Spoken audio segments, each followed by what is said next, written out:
Whew. Alright.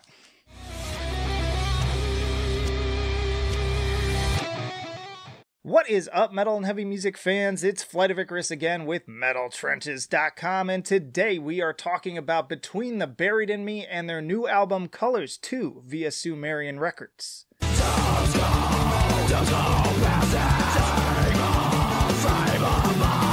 And hey, if you like to be kept up to date with the best damn brightest metal bands and albums from the underground and above, then stick with me by hitting that subscribe button down below. Between the Buried in Me is of course a legendary band to fans across genres from metalcore and mathcore to progressive metal. Personally, I've been following these guys since the Silent Circus, and I remember the first time I listened to Colors on a treadmill at my college gym. I must have run like 30 miles. That said, even after nearly 2 decades of following the band after that fateful day at an old record store in the Chicago suburbs, I don't think I've ever had a reaction to one of their albums quite like this before. It is a wild ride, and one that made me make this face at least a dozen times. And given the special nature of this album and just how dense it is, we're gonna go track by track with this one. Watch the distant fires, distrust in what we've done. Colors 2 kicks off with Monochrome, another moody piano intro that is very much aware of its direct allusions to the backtrack, right down to the way it transitions into the heavier part. And just like that, I'm back in the college dorms again. It taps into the same feelings I remember having way back then, but also only to further drive home just how far they've come from a completely different vantage point. It's bittersweet, really. And similarly, when the synthy part kicks in, it also becomes clear just how much their own sound has evolved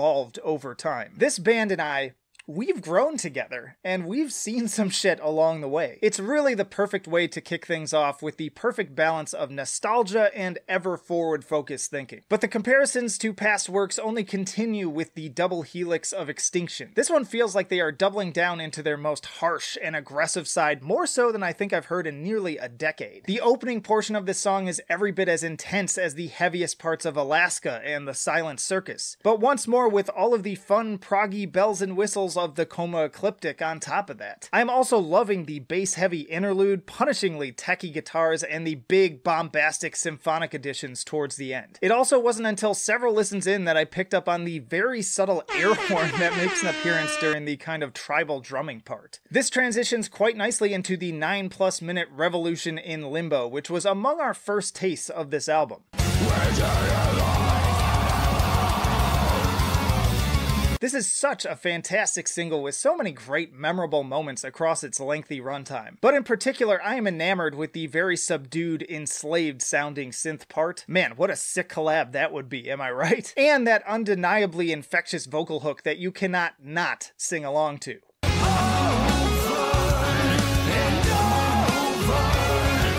Honestly, the structure of this one reminds me in some ways of prequel to the sequel, which I'd say is high praise and again right on target for the concept at hand. Just trade the accordion from the original for what feels more like a flamenco meets Carlos Santana vibe towards the end.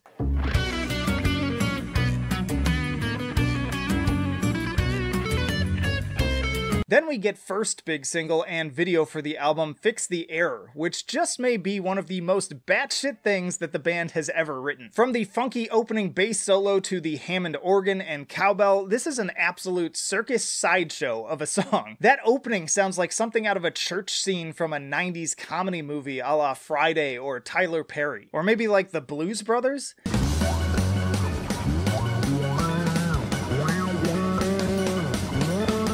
Then they follow it up with those insanely thrashy, galloping guitars and of course that epic drum solo.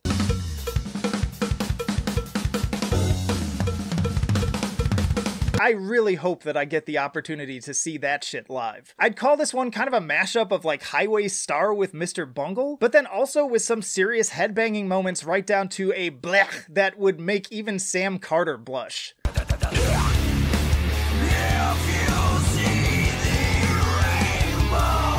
I also absolutely love that super over-the-top melodic riff that seems to just explode out of nowhere. And every time I listen, I notice something new. It's like a Where's Waldo of mathy prog music. Like there's a kind of subtle banjo during that same part that only further adds to its already jovial sound.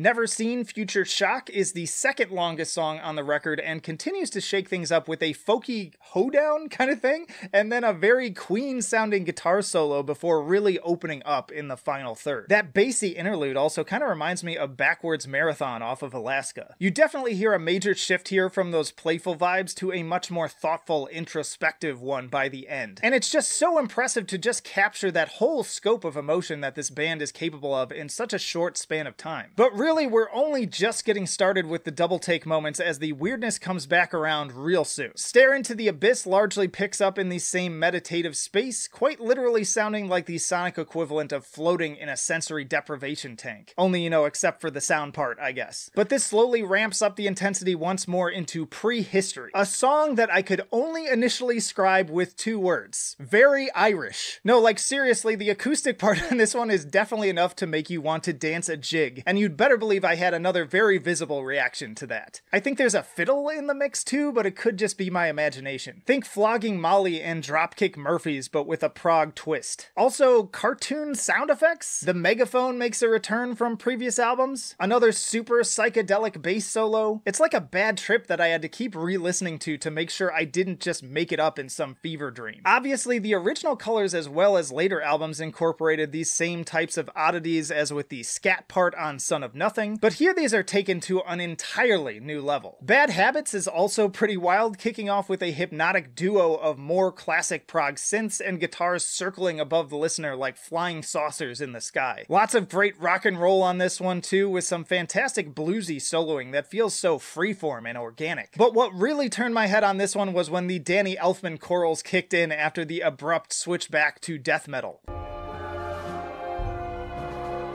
That shit gave me whiplash. But still not content to ever sit still, it once more shifts to a more somber tone for the ending. That is until Future Is Behind Us really leans hard into Rush influences while also tossing in a little guitar hook that I can only describe as the same one from David Bowie's Fame. You know the one I'm talking about.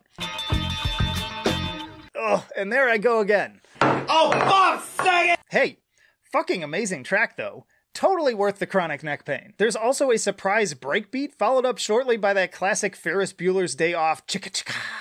Oh, yeah. No. Tommy sounds like he's having a blast on this one, channeling Mike Patton too. This vibe more or less continues into Turbulent, which has an absolutely banger conclusion, but also feels like it's kind of like a breather track before we make that final sprint to the ending. Speaking of which, much like with Viridian and White Walls on the original, we close with the Sfumato interlude, setting up the massive 15-minute Human Is Hell. Much like White Walls, this track takes you to many places, from basically pure technical death metal with guitars that sound like Death's Human, to drifting post-metal detours and opethy guitar solos, to more of those big, memorable hooks that pull the whole thing together and really stick in your brain forever afterwards. It's a wonder to behold and a perfect example of what I mean when I talk about what it takes for a track to truly warrant such an ambitious runtime. Stepping back now to consider this beast as a whole, I am absolutely floored. Like from the beginning, I was sucked in, which is honestly more than I can say of the last few albums, and with each listen I only pick up on, again, new details that make me enjoy it all the more. I think I listened to this thing 5 times in the first 24 hours that I had it, and many more since then, but I still haven't even begun to dig into the lyrics yet. This is easily one of Between the Buried and Me's best album in an already strong discography, speaking of which, check out my new tier list, and seemingly the culmination of everything that has come before. Furthermore, it's definitely one of the most impressive albums of the entire year so far. Turning to my scales, I give Colors 2 a 10 for enjoyability. With such a hulking project, it would be easy for there to be tons of filler, but honestly, every second of this thing is not only engaging, it's fucking riveting. I give it a 10 for musicianship. With the guys in this band, need I say more? But honestly, from the bewildering level of composition to the flawless execution, this is truly a wonder to behold. And I give it a 9 for innovation. It's still Between the Buried and Me, but also true to their nature, they continue to evolve and try new things to stay fresh. Perhaps here more so than ever before. It really does feel like a culmination of everything that they've done up to this point. So a 9.7 overall and an A for Between the Buried and Me and Colors 2. Honestly, depending on lasting impact over the next couple of years, I could see this easily becoming an A+ with time. But don't go anywhere, I also want to tell you about Leave and their new album Dead Language. That was the beginning of the end.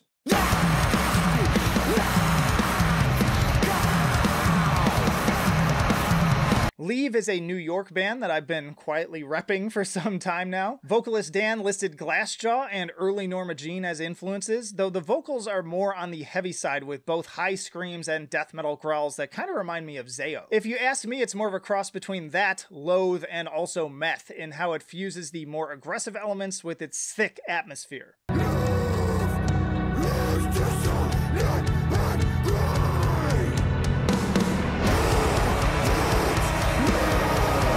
And these more meandering, lofty moments only pick up more in the second half, with these shimmering guitars drawing further comparisons in musicianship to bands like Death Heaven or even at times The Cure, especially on Distance in Time, which aside from the combination of screaming and spoken word has a haunting delay-affected guitar that would have been right at home on Disintegration.